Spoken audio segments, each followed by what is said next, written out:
Assalamualaikum anak-anak. Waalaikumsalam.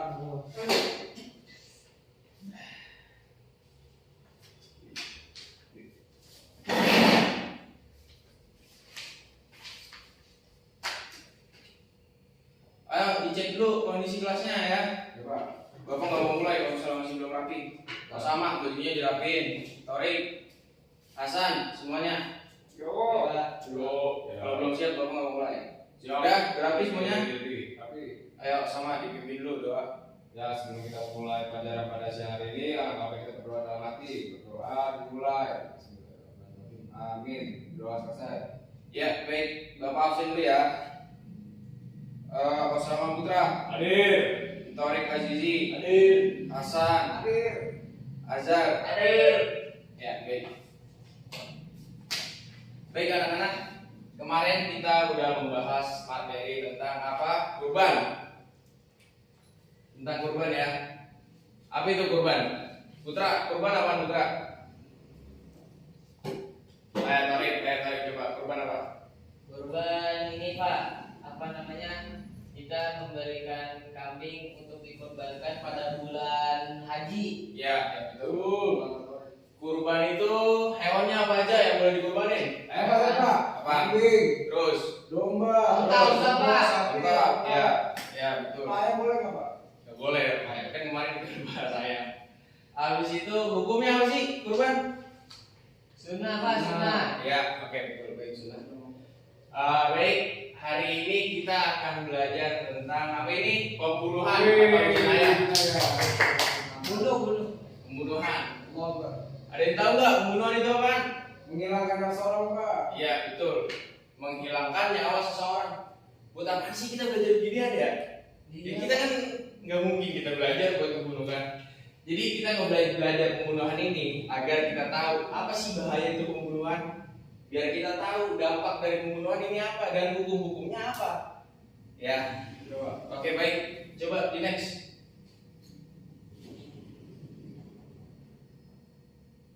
Udah. Ya, yang pertama yaitu pengertian. Pembunuhan dari bahasanya yaitu al-qatl. Yaitu yang tadi udah dijelasin sama kalian, salah satu tindak pidana menggunakan nyawa seseorang. Ya, termasuk dosa besar. Allah. Ya kan?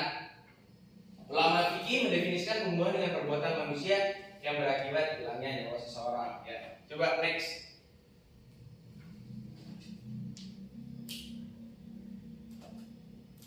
Dasar hukumannya ada banyak di Al-Quran. Contohnya di surat Al-Isra ayat 33, ayat 31, Al-Maidah ayat 32, dan ada hadis yaitu pembunuhan terhadap seorang mukmin menurut Allah membandingi permusnahan dunia. Hadis riwayat Ibnu Majah dari Al-Barra. Next.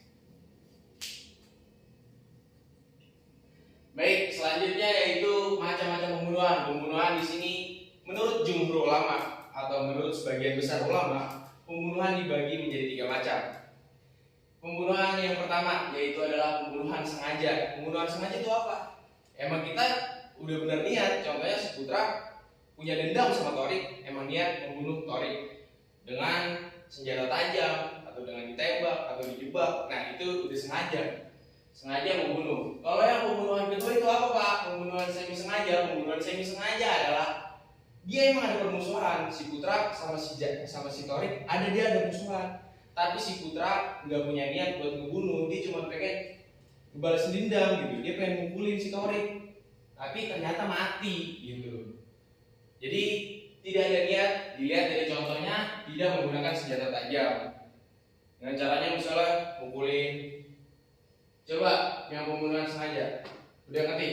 Dan apa kalau yang unsur pembunuhan sengaja dan terlibat bedanya apa?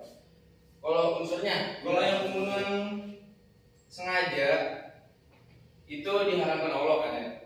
Dia unsurnya yang pertama membunuh jiwa yang dilarang Allah, ya kan? Yang kedua tindakan tersebut memang membawa kematian, itu unsurnya. Yang ketiga pembunuhan sengaja itu unsurnya memang bertujuan untuk menghilangkan nyawa orang tersebut. Dia memang punya tujuan. Kalau yang pembunuhan semi sengaja, unsurnya itu adalah kegiatan tersebut pelaku perbuatannya pelaku membunuh. Yang kedua, ada maksud menganiaya. Yang tadi saya bilang, dia punya ada niatan balas dendam. Dia menganiaya, ternyata mati. Nah, dan yang ketiga, korban mati itu disebabkan karena si pelaku itu. Misalnya, walaupun tidak secara langsung ya, misalnya Putra dendam sama Torik, ya kan? Putra mukulin Torik, dar, tapi Torik gak mati hari itu. Mungkin di 2 hari atau 3 hari selanjutnya Torik mati, dan kematiannya si Torik tersebut disebabkan oleh dipukulinnya Putra, ya kan? Dipukulin oleh Putra, gitu. Ya. Nah, yang ketiga, pembunuhan tersalah. Pembunuhan tersalah itu kita nggak ada niatan membunuh, gitu. Jadi nggak sengaja istilahnya. Ini pembunuhan tersalah atau pembunuhan tidak sengaja. Mau nanya nggak, Putra, apa pembunuhan tersalah? Berarti dia nggak bersalah apa gimana, Pak? Enggak. Jadi pembunuhan tersalah ini dia nggak sengaja melakukannya. Misalnya contohnya, coba contohkan. Apa ya, Pak? Torik di Putra lagi ngebakar sampah di samping rumahnya Torik. Nyamber terjadi kebakaran, Torik meninggal. Nah, itu nggak tersalah. Itu tersalah karena tidak sengaja. Atau Putra bikin lubang di tengah jalan, ya kan? Nggak ada niatan apa-apa. Ternyata Torik masuk itu ke lubang, mati. Nah, itu nggak sengaja. Atau Putra kita misalnya lempar batu ke jalanan, Torik melindes, habis itu terguling jatuh. Nah, itu contoh pembunuhan tersalah. Coba next.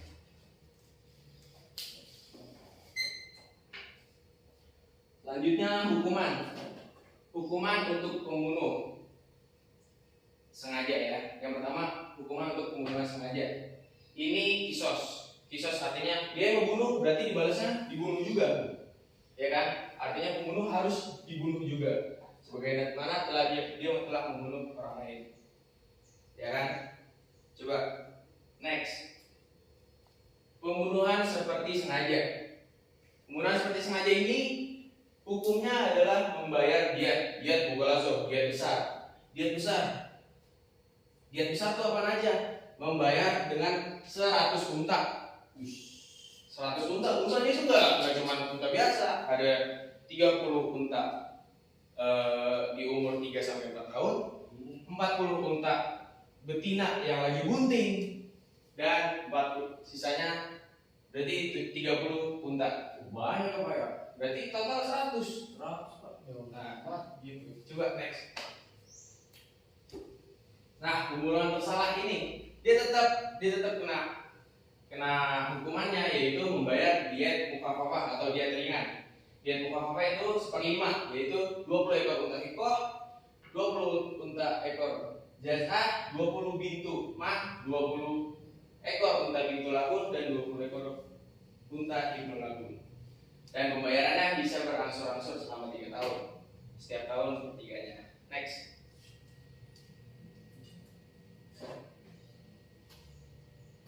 Baik, ini yang terakhir, hikmah mempelajari pembunuhan. Maksud dan tujuan pokok dalam syariat Islam adalah untuk pencegahan, pembelajaran, dan pendidikan. Hukuman ditetapkan demikian untuk memperbaiki individu agar menjadi masyarakat yang tertib dan aman. Yang selanjutnya, mengetahui perbuatan-perbuatan yang terlarang. Jadi kita setelah belajar ini, kita jadi tahu kalau membunuh itu nggak boleh, itu dosanya besar, haram bahkan. Dan kita tahu apa dampak kita membunuh itu, hukumannya apa aja kita menjadi tahu. Oke. Dari tadi kalian udah nanya, sekarang bapak yang nanya. Ayo. Kalau membunuh orang menurut pidana, hukumannya berapa tahun? Yang kalian tahu? Setahu saya lebih banyak daripada korupsi, Pak. Ya, coba berapa tahunnya? Disebutin. Paling maksimal 25 tahun. Coba Torik. Seumur hidup. Torik berapa? 15 tahun kan, 15 tahun. Ya. Jadi kalau menurut KUHP, atau Kitab Undang-Undang Hukum Pidana, pasal 338 di situ disebutkan 15 tahun. Iya benar kan? 15 tahun. Tapi itu masih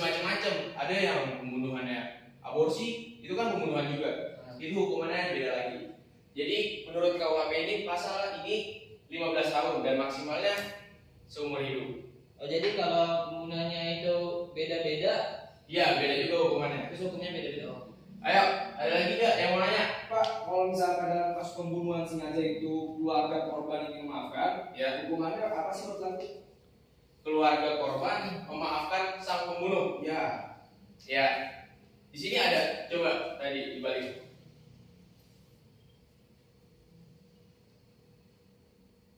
Nih ya, hukuman bagi pembunuhan dengan sengaja adalah kisos.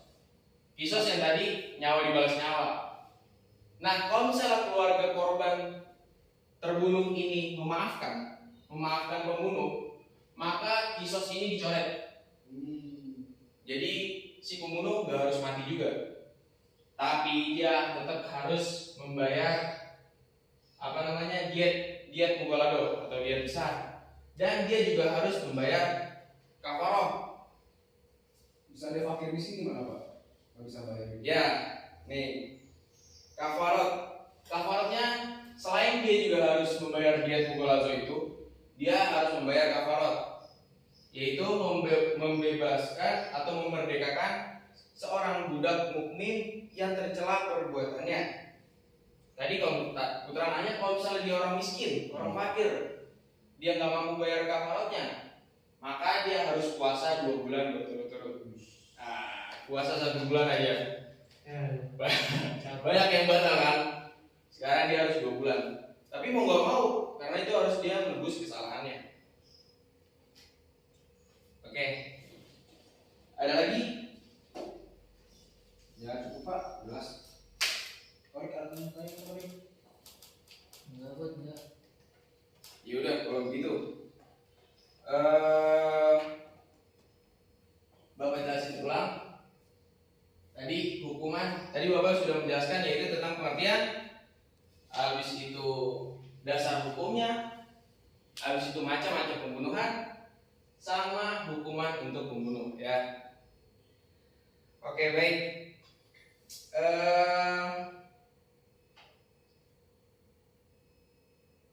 Ini selanjutnya kita akan menjelaskan tentang nikah ya.